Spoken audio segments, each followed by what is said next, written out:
in telling the story, you physically feel better. I do. And then in the hopes that it might actually help someone else understand. I think people forget what happened here. We have to do good. I want to be part of something good, so I'm moving forward, and that's why I'm talking to you today. I want people to be able to see people for who they are. You know, a lot of time we walk around with masks on. We want people to see what we perceive ourselves to be. What you're seeing on these walls are those masks coming off. This is who people are behind what we let everyone on the street see of us. I want people to be able to keep that in mind, that this is humanity. This is who we are at the core.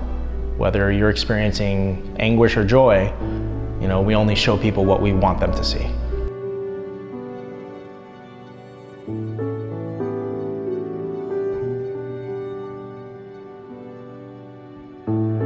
I don't know what people are going to take from the exhibit. I mean, it's you know, I've been to, I'm sure there'll be a lot of tears. I'm sure there'll be a lot of, you know, wow, I didn't know that part of the story. I found myself as I talked to colleagues and met with students, or even just it come up in class that next, you know, month, 6 months, 8 months. Anguish in the Aftermath is a new exhibit by local photographer and Marjorie Stoneman Douglas alumni Ian Whitland. The purpose of the exhibit is to tell the stories of the victims of the February 14th tragedy and shed some light on what some of these teachers and students went through on that day. So with every interview, someone would come in. I would give them probably about an hour and 20-minute slot of time, and if we needed to, they were not rushed. Everyone got the same 2 questions, which is to tell me what you experienced, your personal experience on February 14th, as much as little as you want to tell me. And the second question is, what would you like to see come of this? So what you see on the walls is completely unposed. They are raw, emotional moments that the camera's timestamp and the audio recorder's timestamp are in sync with each other. So when I was able to go back and pull a photo that to me evoked a lot of emotion, I could say, well, why? What were they discussing in that moment? And then pull the exact audio from that moment and pair it with each piece. Our 20 minutes in that closet, we start and we hear some rustling outside. I heard some glass break, and that's when everyone went silent. And we got 55 kids in there and 5 adults. It was 5 adults. We talked about Sandy Hook. We talked about Virginia Tech. We talked about what we would do if something did happen. I saw Joaquin, who was about 6 feet behind me, go down. When he went down, I'm like, that kid isn't an actor. It's always beneficial to know somebody else's point of view. In this case, my experience is different than others. So I want to know what it's like to be in their shoes compared to what it was like to be in mine. Sharing my story has helped me cope because people know more about it. You don't really see a lot of people in the world that have to go through what we had to go through.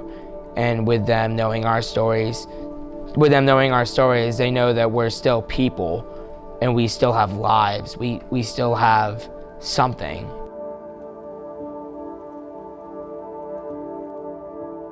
I'm sure there's going to be people in the community that don't want to see it, and I understand that. And then there's going to be people who come through this who want to know more. And it's truly for those people who would like to understand everything.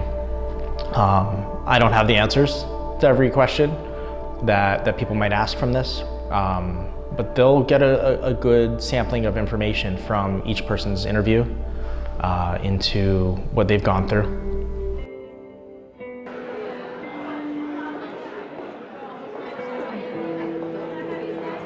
We kind of live in a society of, you know, fast service, digital, quick headlines and, you know, sound clips and stuff like that. It's not, it doesn't stick with you, it doesn't stay with you. So I thought if I looked for that and I record audio while I'm documenting, I might be able to pair the two together and create something a bit different. It's not a documentary, but it is documentation. This is humanity. This is people.